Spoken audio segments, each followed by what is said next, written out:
ഓം നമോ ഭഗവതേ വാസുദേവായ. നാമധേയാനി മന്ത്രാശ്ച ദക്ഷിണാശ്ച വ്രതാനി ച ദേവതാനുക്രമാകൽപസങ്കൽപസ്തന്ത്രമേവ ച ഗതയോ മതയശ്രദ്ധാ പ്രായശ്ചിത്തം സമർപ്പണം പുരുഷാവയോ വൈരേതേ സംഭാരാ സംഭൃതാമയ ഇതി സംഭൃത സംഭാര പുരുഷാവയോ വൈരഹം തമേവ പുരുഷം യജ്ഞം തേനൈവായജമീശ്വരം തതസ്തേ ഭ്രാതരേ മേ പ്രജാനാം പദയോ നവ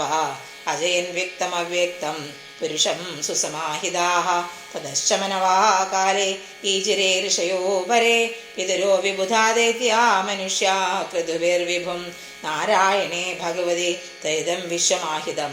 വിഹിതമായോരു ഗുണസ്സർഗാദാവഗുണസ്വദാ സൃജാമി തന്യുക്തോഹം ഹരോ ഹരതി തദ്വശ വിശ്വം പുരുഷരൂപേണ പരിപാതി ത്രിശക്തിദ്രേ ഇതി തേ ഭീതം താത യഥേദമനുപൃച്ഛസി നാന്യത് ഭഗവതാ കിഞ്ചിത് ഭാവിം സദസദാത്മകം ഭാരതീമേംഗ മൃഷോപലക്ഷ്യതേ ന വൈകജിന്മേ മനസോ മൃഷാഗതി ന മേ ഋഷീകാണി വദന്തി സൽപഥേ യന്മേ ഹൃദൗത്കണ്ഠ്യവധാതൃധോ ഹരി സോഹം സമാന്മായമയസ്ഥവോ മയ പ്രജാപതീനാമഭിവന്ദിതപദേ ആസ്ഥായ യോഗം നിപുണം സമാഹിത സ്തം നാധികശ്ചം യദാത്മസംഭവ സർവത്ര ഗോവിന്ദനാമ സങ്കീർത്തനം ഗോവിന്ദ ഗോവിന്ദ ഹരി ഓം.